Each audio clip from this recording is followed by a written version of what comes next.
Thank you for listening to the Content Magazine podcast, Conversations with Silicon Valley's Creatives. I'm Daniel Garcia, your host and the cultivator of Content Magazine, published by SV Creates. This is our second interview with Marcus Lyon, the founder of a Human Atlas project. If you'd like to know more about his photo career and the journey of launching a Human Atlas, go to episode 81, which was recorded in May of 2023. This episode is going to focus more on the current project that was just released in the fall of 2023 called De.Coded. Okay, welcome to the Content Magazine podcast, and I'm super excited today because we are revisiting with Marcus Lyon of Human Atlas, who's actually in town for the release of the De.Coded book. So, Marcus, thank you so much for being here. We did a podcast, actually that was back in May of 2022, when you were in town to shoot for the book. So welcome back to California and to San Jose and Silicon Valley. Thank you. Delighted to be here with you again, Daniel. Thank you so much. Yeah, great. So I wanted to talk, since we did that other podcast and we got about your life and all the kind of wonderful things of your history of great accomplishments. I wanted to focus a little bit more on this particular project, the De.Coded project. That's actually, when we're recording this, is going to be released tomorrow, and then, of course, everybody can buy it online in the future. And we'll talk about that.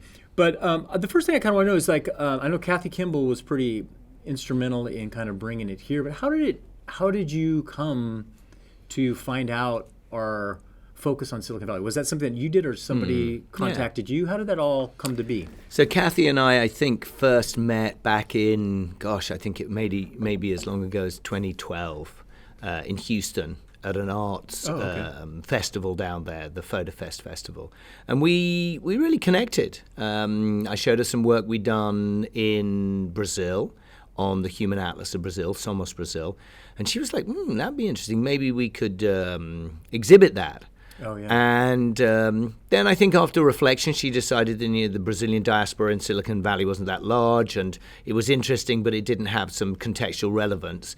And she really challenged me to think about whether we could make a Human Atlas of Silicon Valley. Yeah. And then the fabulous fellas and friends and the ladies at Packard came together and said, let's make a Human Atlas of Silicon Valley, and we will help with support and funding. So with the team over at Packard, Kathy on board as curator, and my team of Camilla and Joe, we began designing, creating, and researching the idea of creating De.Coded, a Human Atlas of Silicon Valley, to map 101 change agents across this region who were making significant social change in their streets, neighborhoods, and beyond through their incredible work. So it was a build from there. Absolutely delightful. How long was that project? How long did it take actually then to when you were here in May of 22 shooting to, what kind, I'm just kind of curious so people can kind of get some idea. I mean, a Human Atlas normally takes about 3 years. Yeah. There's a kind of year of research and building the nomination. Everybody who's in our projects is nominated by their community. So it's not us as so-called journalists or documentary makers making choices. It's about a community's voice. Then there's a good 6 months of kind of production, collecting the interviews, doing the pictures, doing the DNA testing, bringing that all back to the studio in a finished format. And then there's about another year's worth of post-production. Yeah. So that's design, printing, and creating the products, really, at the end. So we also do podcasts, and we also do projections and exhibitions. But what we're launching here in Silicon Valley right now is the book. The book of the stories of 101 extraordinary humans from Silicon Valley. Yeah, and it's beautiful. Before we talk about the actual aesthetics of the book and some of the other things, I want to talk just kind of more specifically about the project. And what is the region of Silicon Valley that's kind of like in this particular book? I mean, is it Marin down to Gilroy, or kind of like what's out to Antioch, or? We've always done atlases which were geographically defined until now. And the Silicon Valley Human Atlas is defined by the nomination process. It's defined by the locales of the people who are nominated to be in it. Yeah. Silicon Valley is really a concept. Yeah. You know, once upon a time it was a quite small lozenge, maybe between Palo Alto and Cupertino. Yeah. And now it's grown way out to be, you know, really across the Bay Area, San Francisco, Oakland, down the East Bay, obviously with a hot spot, a kind of heat cluster around San Jose, that lozenge from San Jose up to Palo Alto, from Stanford down to where we are today.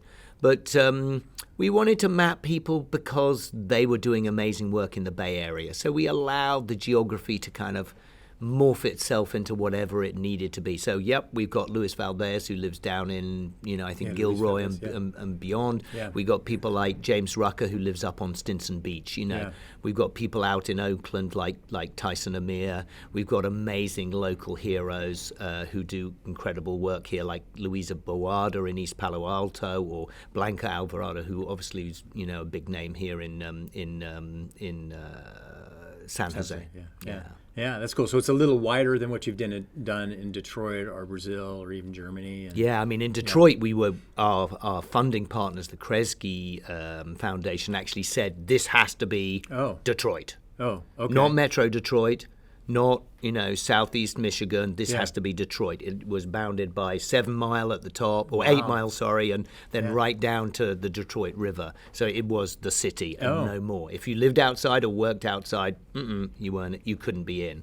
Whereas here we wanted to be looser. We wanted to open this up to kind of, this was about human endeavor in the Bay Area with Silicon Valley as a kind of focus. Yeah, that's cool. And that's the thing too. I think in this region too, I think with Silicon Valley, me as being a San Josean, and I tell people this, it's like, I feel like the whole Bay Area is mine. You know what I mean? Like, I don't feel necessarily San Francisco or even Marin or Sausalito is necessarily so, I mean, it's far, but I still feel like, I own that. I'm a San Josean. Yeah. I think so. And I think that, you know, what was really interesting, because we were, you know, we were confident that was the right way forward, but we like to be thought of as people who listen deeply in many different ways. And we found that so many of the people who featured in the book talked about the Bay Area. Yeah. And I think that was the kind of way it began to frame geographically, even though we felt that wasn't the important thing. We felt the important thing was the work that people were doing to build a future that was more hopeful for our children, to build ideas and ways of doing things that build a more powerful future. Yeah, cool. So then you did 101 people, and I know that Brazil was like 50-ish, or was it Detroit? We've always done 100. That was always the aim. But here, of course, we had the beauty of it being Silicon Valley. So obviously the power of the chip was the binary process of either being a switch on or a switch off. So we like the kind of on, off, you know, 101, you know. So, you know, 1 being on and 0 being off. So we like 101, but we also like the fact that the 101 freeway like basically strikes a beautiful line right through this geographical area. So it felt right to do 101. It felt more powerful. It felt like a respectful way of creating a number to work to. Yeah, that's cool. I didn't even think about the 101 for the freeway. I just thought that you were doing like the code, right? Yeah, you know, we did both. Yeah, we did both. That's cool. It just felt right. Yeah, that's awesome. That's cool. That's good. So, awesome. The thought behind it is beautiful. So let's talk actually a little bit about, let's talk about some of the stories of De.Coded, kind of in comparison to Detroit or Brazil or Germany. What was something unique that maybe was a surprise theme that you might have found through your different kind of interviews here in our wonderful Bay Area? Yeah, that's if there was. Yeah, no. I mean, I think there are. I think it's a tricky question. Yeah. I think it's a powerful question. It's a good question. I think that, you know, we really delve into the uniqueness of each of our people. Yeah. So in a sense, we see these each as a data point, and we just really lean into the uniqueness of that person. Yeah. So making large-scale comparisons is kind of tricky. Yeah.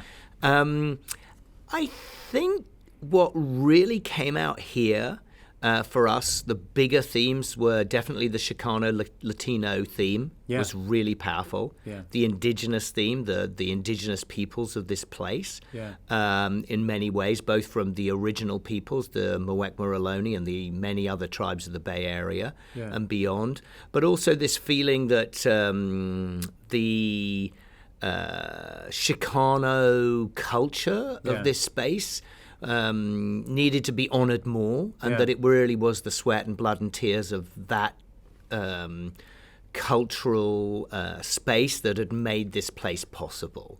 From the farm workers' movements of the Central Valley, and then the movement of those people into this place, to the obviously the origins of it being a place of canneries and fruit farms, to then being a place which built itself off, the silicon chip into something globally known, but the underpinnings of it was this Latino culture. And we felt that was really powerful. The work that goes on in East Palo Alto, the work that goes on in East San Jose, we felt those themes were really different from things we'd seen before.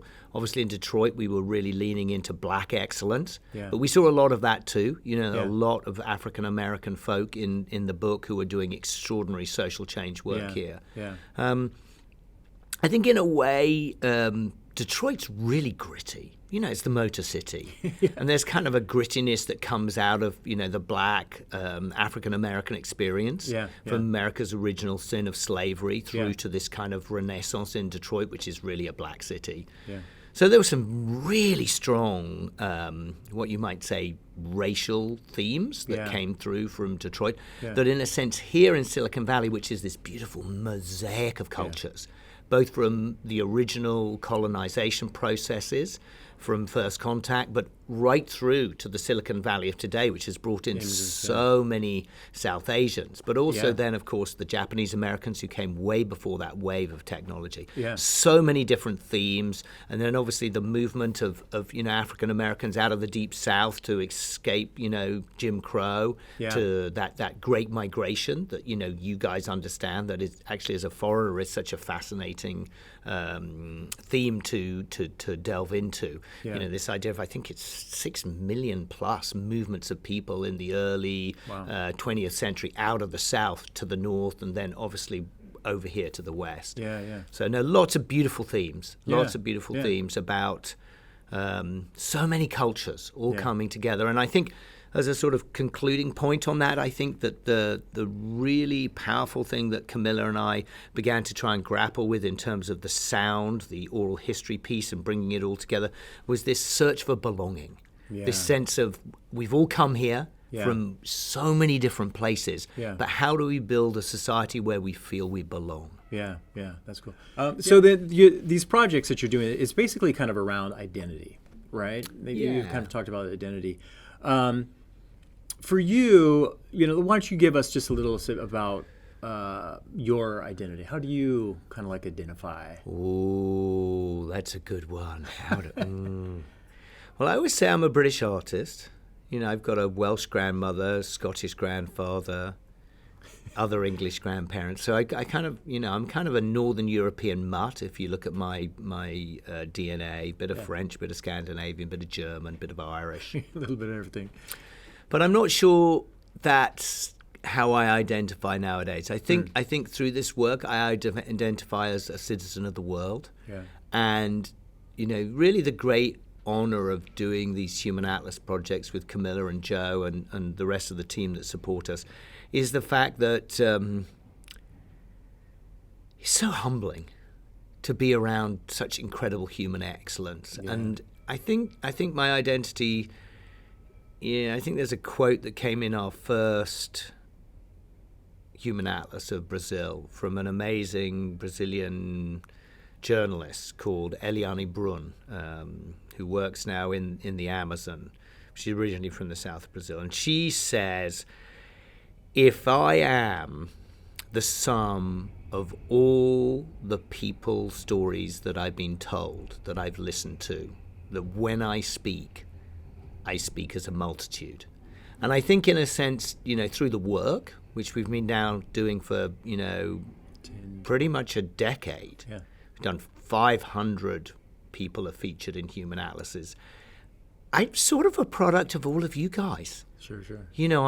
I'm a person made by others, which is really beautiful. And in a sense, through that process, I've learned to belong and feel very, very, very comfortable in my own skin. And there's a kind of confidence that comes through leaning into being a portal through which other people's stories are told. I mean, it's a lovely Lovely. I mean, I'm sure you understand a little bit, Daniel, because you're a storyteller and you're a listener and you're a champion of other people's amazing work. So I'm sure that lands easily in your heart. Yeah. But for me, you know, my identity is about you and all the people I've met and all these amazing stories I've been privileged to hear and be able to spread to a wider audience. Yeah. What then you said, like, the confidence and the comfortableness. What do you think it is? What is it that's happening in listening? And is it just becoming more comfortable around people in a way, and then more comfortable of who you kind of are, and like what's kind of happening in that process? I mean, I feel what you're doing, but I'm yeah. I mean, as an image maker, I think it was always interesting to me that the most difficult photographs to take were the ones of the people I knew the best. Yeah. And it made me realize that happened quite early on. I mean, 20, 30 years ago, it was like, wow, why is this so difficult, taking a picture of somebody I know so well? And it was because you couldn't be who that person needed you to be, because you already were someone for them. Yeah. And one of the beautiful things about the deep listening that comes from this process is that you learn to be whoever you need to be for the other people in the room, but you feel authentic in it, because there's nowhere to hide. When you're doing the deep listening interviews, there's nowhere to hide. You have to be you, because otherwise people see through you immediately, they don't trust you, and then they clam up and you don't get the oral history depth that we need for these projects. Yeah. So in a sense, through the photography and that kind of slightly chameleon-esque process of being an image maker, trying to make somebody feel comfortable, at ease with the camera, which many people aren't, through to now really my prime skill set now is doing what you're doing right now, which is interviewing people, asking a question. I mean, right now you're thinking about what I'm saying, but you're also thinking about what you're going to ask me next. So you're already trying to be ahead. And in doing that, you build this incredible depth of empathy, because you're really leaning into listening to someone, but you're also trying to be there for them when they stop talking. Which you just did, and now threw me off. Don't worry. We've all been there. I mean, that's where when we're doing these interviews, often Camilla and Joe sit in with me, and they often actually, after I finished a process which we go through, they often ask a final 2 or 3 questions, and many times actually the bit that we use in the final oral histories are the bits that come from Camilla and Joe's questions. So I mean, it's a team effort. But I mean, you asked about my identity, and for me, it's definitely a comfortable place right now. I mean, I'm in my late 50s, so I've been doing stuff like this for a long time. I've been practicing, that whole idea of doing 10,000 hours of anything. I've definitely put in my 10,000 hours. Do you think that, I mean, what is this is kind of fascinating. I think this is important for photographers, portrait photographers or interviewers too. It's just like that. When you're saying, like, being that for the person, right, but being authentic for yourself. So there is a part of you, like, I feel like this too. Like, there is a part when I'm doing photos, I am focused on making that person comfortable. And then at the same time, I'm also noticing my own uncomfortableness in the situation. What's kind of like that balance in, like, doing portraiture and telling stories of who you really reveal of yourself, and how much is that kind of a mask, and how much is it just all placated to get the project? Like, how does that all work together? I mean, for me, there's, because of the nature of the people we meet who are doing incredible work, and, deep people with deep passion about the work, but about humanity. I suppose in a way it's made easier through that, because these people are already offering something exceptional to their communities and our society. So I think I'm in quite a sweet spot there. It's not like I'm having to kind of force a story out of people, because they're big narratives that are right there. It's not like I'm a miner who's going to have to go deep. I literally, it's there. Of course, some people are shy, but I think leaning into your question is how do I feel, and where does that come from? I mean, I don't feel uncomfortable anymore. I quite like that vulnerability. I think one of the I don't even know whether it's a technique. I'm not sure it's a technique, but one of the processes I use is to be very open about myself quite early on. Yeah. You know, maybe share a little story that's quite intimate to give people permission. And this is something actually I've worked a lot on recently inside me, is this idea of seeking permission. And I think actually it's one of the real powerful underpinnings of the Human Atlas process is, you know, Camilla and I seek permission at every stage. Yeah. It's like, are you okay with this? Yeah. Does this feel right? How can we help you understand what we're trying to do more? Yeah. You were nominated by someone, you know, that idea, the intimacy that comes from, you know, you being rung up and said you've been part of the Human Atlas, but, you know, David has nominated you. Oh, David thinks I'm special. Yeah. You know, or Alyssa Ray thinks I'm special. I've been nominated by someone who, So there's this intimacy that's built into our process. And that's seeking permission to tell a story properly, sharing back information, giving the DNA information back to people. Yeah. I mean, on the Atlas we're doing right now with the Getty in Los Angeles, we've been trying to go to a whole nother level in terms of supplying back data and information to people to share before we even get to a point of publishing it. Yeah. So, like, give me an example. What's some of that back? Well, every single person on the LA project, we've produced a bespoke PDF of their DNA map. Okay. So prior to actually designing the maps that go in the book and that might go in the exhibitions, we've actually done an early version which we've shared with the people so they get to see this mapping. Before you even do the photo? No. We've done the photos. This is so photos and DNA and interview all happen at the same time, and then we share it back before we get to the book. So we're just trying to seek permission in a really powerful way, in a really open and authentic way. And I think that's kind of the heart of where I'm at in terms of my interview technique, is to seek permission, share information about myself which is intimate, so that they go, well, we're all here together. This is our time. I can reveal important things here because I'm in a trusted space. Safe space, yeah. Yeah. You do have that great ability of making people feel comfortable and that empathy and stuff. Like, I know I felt, and it's always, like I said before, it's fun for me as a photographer to go into that situation because I'm kind of watching, like, what is he doing? Like, what can I learn from him and doing it? But just the comfortable, you know, Joe and Camilla, just like the environment was just so nice, and you guys shot, you know, it was in a house, and there was a lot of an interview in the backyard, and it's kind of fun. Let's talk about some of the uniqueness that you've done with the color and the mapping of the people's ancestry and stuff like that. It's really beautiful. So we partner with Jim Sutherland and Ethan Brown at Studio Sutherland, and the design is really the piece that makes the whole information we've collected come alive. And Jim and Ethan are top of the game designers. I mean, Jim has got a incredibly storied career. He's won every award there is in European design. Amazing man.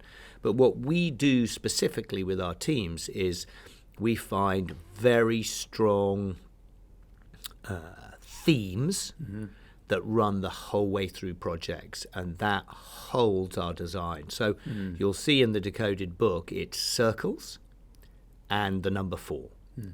So we've divided the circle into 4 quarters, and that has led us to design a De.Coded logo. Yeah. And if you think about all the letters of De.Coded, they can all be created out of a circle. Got it? D-E. C-O-D-E-D. Perfectly. All of them can be designed out of quarters of circles. That's led into themes that the chapters, there are 4 chapters. Each chapter doesn't say chapter 1, it's just a quarter of a circle. Yeah. And then 2 quarters of a circle, then 3 quarters. So we use those themes.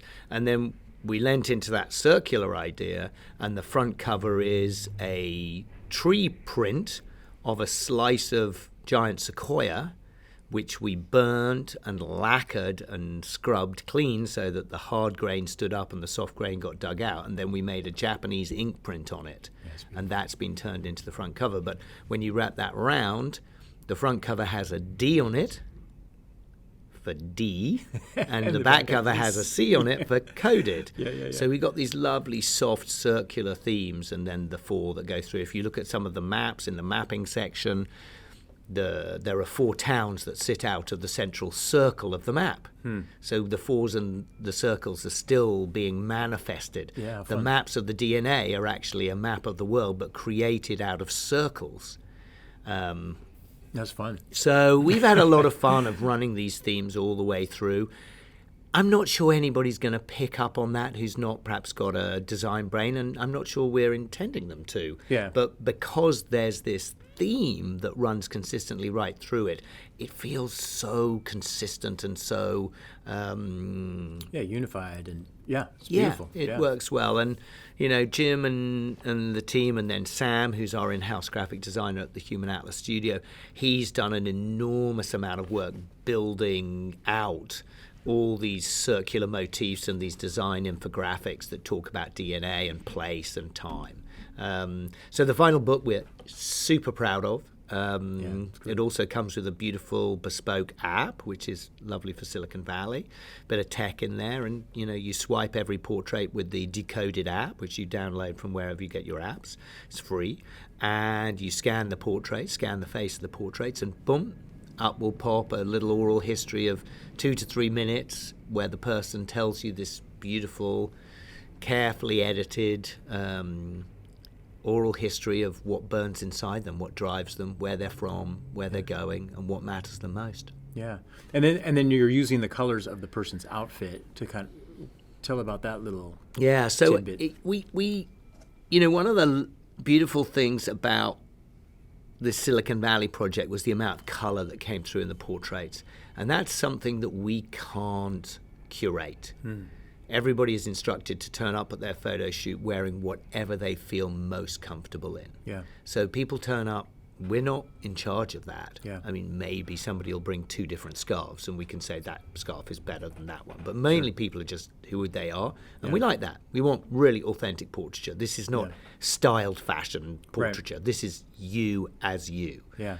But the colours were amazing across the 101 people.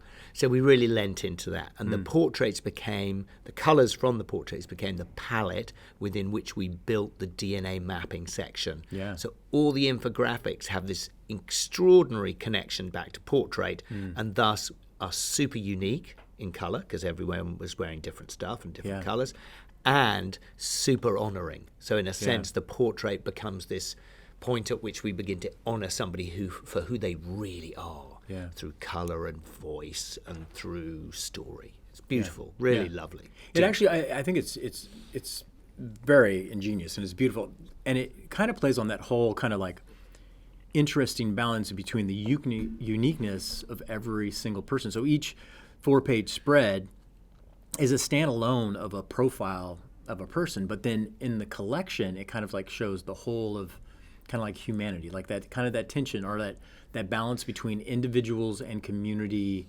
and that it's really awesome. We went back when we finished, and we'd basically taken all the DNA.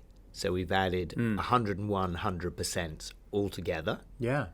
And we've mapped and created these maps which represent the DNA of this group of people. Yeah. So there's a mapping section at the beginning of the book that allows you to see a full visualization of everything that is present in the book in terms of the geographical ancestral origins of this group of people. Yeah, it's really beautiful. Tell me, for you, from starting and doing the Somos Brazil, and Germany and Detroit and now Silicon Valley and now working on LA, what has been for you, like if you were to look back at your first project, what have you would have done different? Like what have you learned kind of like artistically and even maybe story collectingness, to be an American and make up a word? I think it's interesting because I don't think I could always have said this about the work I've completed over decades prior to this project, but I remain unbelievably proud of the early work, the Somos Brazil work, which actually back in the day then we didn't even call it Human Atlas because it was the first. Right.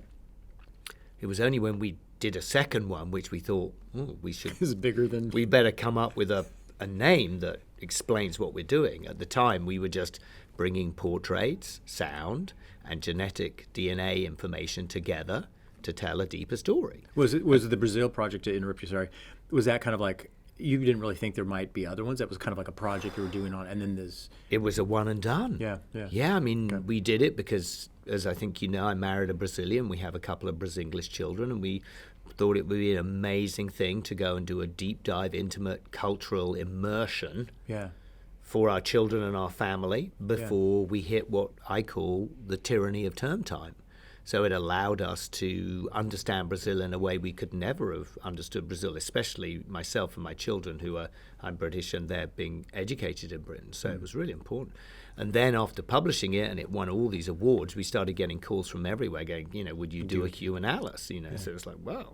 And then 10 years later, that's all we do. So it was definitely a one and done. But back to your original question, Daniel, I think I wouldn't have done anything different. But what we are doing differently is that each time we've had a cycle, a new atlas to do, we've determinedly gone at that new challenge, that new project, to build it with contextually relevant design and process. So each time we've done an atlas, we've gone even further into refining our process. So for instance, so much so that in Alta, a Human Atlas of a City of Angels, the project we're doing with the Getty down in south of here in LA, we actually took on an equity advisor to help us build a more equitable nomination process. Oh, yeah. So we actually have underpinned our nomination process by some structure. So, for instance, Camilla had the nomination form translated into 19 different languages. Nice, yeah. So what we've done is we've begun to lean into perfecting our process in a way to mean that no stone has been unturned in our determination to make it the most relevant and authentic atlas of a place and a time. Yeah, so it really represents the community. Yeah. That's cool. And you can just keep going at that. I mean, we could revisit De.Coded and tweak some things. Yeah.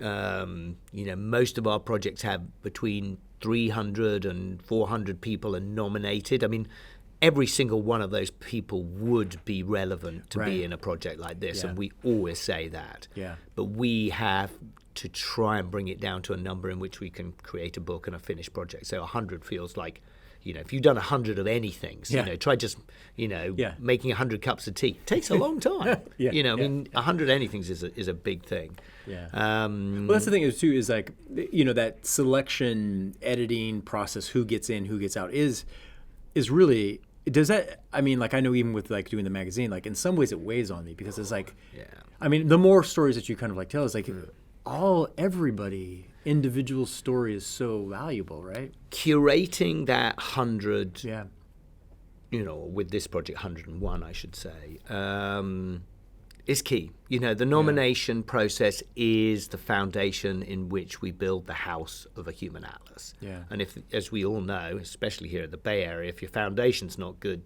things fall down. Yeah.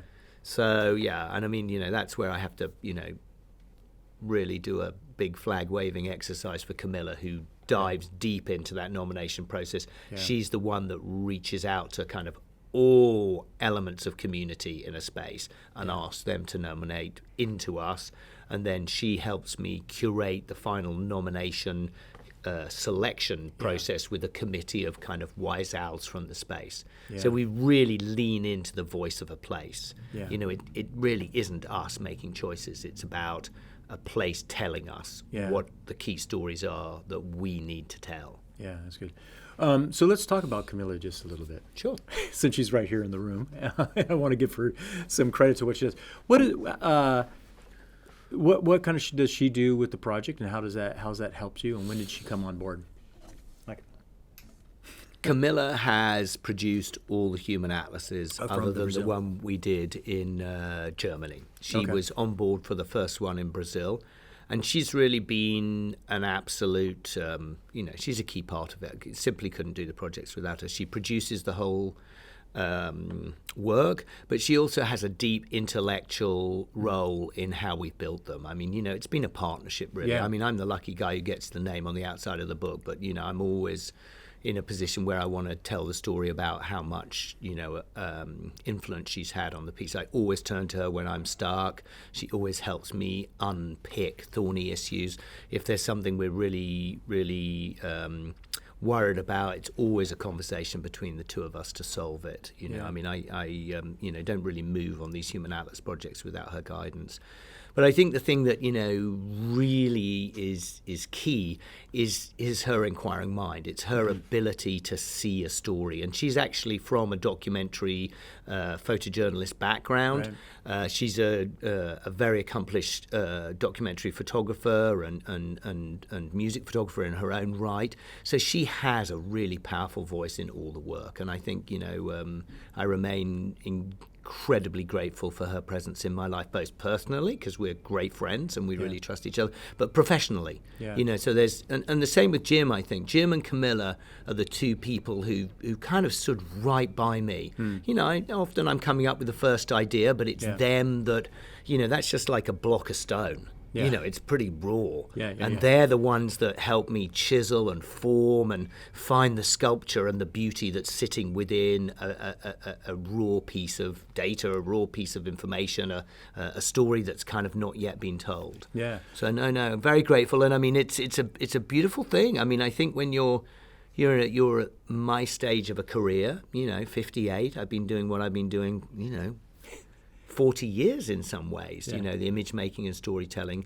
To have colleagues who you really trust and really love is it's the gift that keeps giving, to be honest, because actually it's fun doing stuff, but it's really fun doing stuff with other people. And with people that you love, I mean, it doesn't get any better. Simple as that. The team and the... Simple as that. Yeah, and the community even within the book and that project reflects throughout the community. And I think that's a really good point. I think actually one of the reasons this work actually has won award after award after award is not because I'm some unbelievable genius, because I'm not. I'm a hardworking boy from a village in southern Britain, and I happen to get lucky enough to partner up with some really other brilliant people, and between us, we've created some really special stuff. I'm not a great believer in the kind of, there are light bulb moments in life, and there are, the Einsteins out there, but I'm definitely not one of those, and I definitely don't have light bulb moments. Well, are you a bit of a dreamer, a big picture kind of guy, and go for? I mean, even the start the project, it was your idea. I mean, your name's on the book. I mean, and it's a team, of course.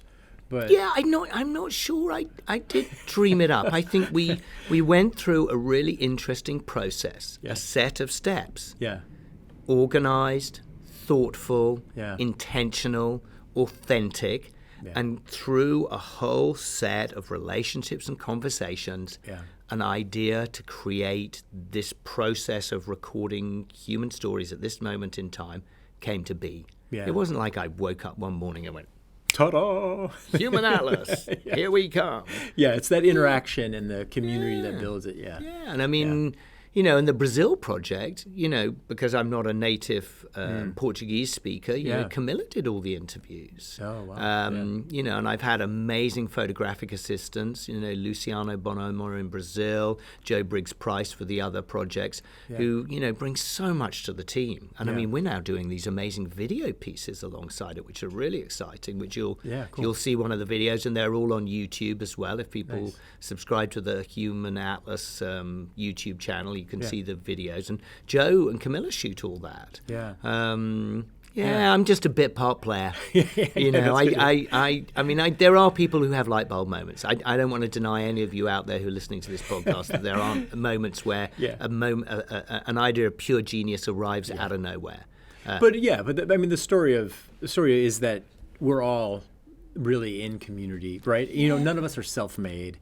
we all get inspiration from other people. We all need each other's help in order to do it. And I think that's what the Human Atlas Project demonstrates. Even when you do an individual story of somebody, you start to see, like I saw, oh my gosh, I can't remember who it was, but they said, it was Jessica, I think from, I can't remember now, I'm going to get it right, but she said, I'm my mother's daughter. Jessica Pasadillas. Yeah, that's right. Yeah. She's like, who are you? And then her identity, the first thing that came with it, I'm my mother's daughter. Mother's daughter, right? Yeah. And that's the thing, is like we all have parents and connection and lineage, and that's what I think you bring out in this project, that community, that we're standing on the shoulders of giants, etc. Yeah.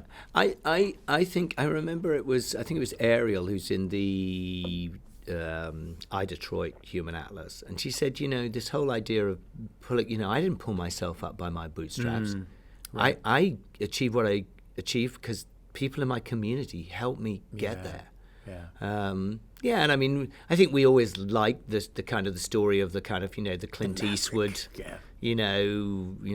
the man with no name. There's this sort of unique single figure who kind of, I think it slightly plays into kind of the whole kind of American Hollywood idea of the kind of, the cowboy, the frontiersman, the kind of the maverick, as you say. But actually, it don't work like that. It doesn't. It's funny. I was just thinking of all those kind of like stories too. It's always like the hero, right, is doing something, and then they introduce this one little character earlier, but it's always like the guy or whoever it is, like there, and then they always get to the point where someone's going to surprisingly shoot them or something, and then it's the other person who does it. Not, you know what I mean? It just kind of even shows subliminally that there's more than just you in the world, right? Yeah. And I think that's a beautiful message, really, to take from Human Atlas. Is that through community and through listening, caring for each other, building more equitable processes for us all to come up together, we actually, what is it? Rising tide raises all the boats. Yeah, I love that idea. I mean, it's a natural metaphor, but actually there's this kind of human form, this boat, that represents our aspirations and our possibilities. I like that. I mean, I think there are other people in our societies who kind of believe in this kind of individualistic kind of, process, but no, I'm very much all for one and one for all. Yeah, that's cool. How about you? What do you do to inspire you? Is there anything that you're reading currently, or? Yeah, reading's always good. I'm very into my kind of political science and sociology books, but what's one that you've read recently that you? I'm reading some great ones on LA right now. Oh yeah. Oh my God, there's some amazing ones. I'm reading Mike Davis's book City of Courts right now, which is just a must read for LA. But I mean, if I'm really honest, my inspiration is my children and my family. Yeah. I lean back into that. They're kind of my driver. They're my North Star. Yeah. I mean, I always think, how would this run with my kids? And they're really tough on me. Oh my God.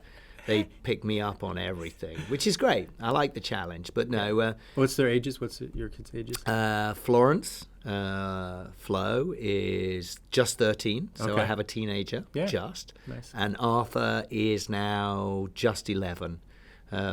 Bright kids, inquisitive kids. Great age. Yeah, Flo's always singing. You often hear her singing before you hear her talking in the day, which I love. And the little boy is, he's all about numbers and rubric cubes and scoring great goals. Yeah, awesome. So they're terrific, and they're definitely part of the team.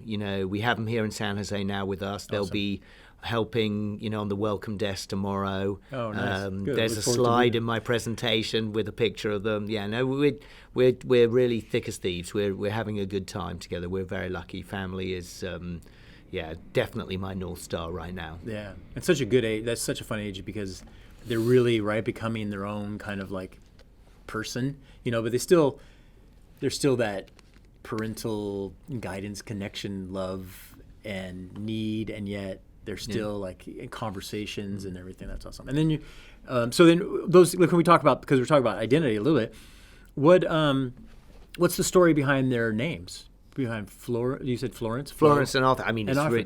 we just needed names that worked in both languages. It had to work in both Portuguese and English. So okay. Yeah, and no. So no major significance, family inheritance, or anything like that. No. They just that was them. Okay. Those were the two that were just there. You like the names? And we're not the sort of couple that wanted to know whether we were having boys or girls before. Oh, so yeah. you always had to have a couple of names, but no, Yeah. they're delightful. And they since when bring it back to Human Atlas, when we're doing the projects, and I'm interviewing people, often that perhaps is the kind of the key question at the back of my mind is, what would they want to know about this human being? What are we trying to do with this work to help them navigate the world, make choices about what they're going to be committed to?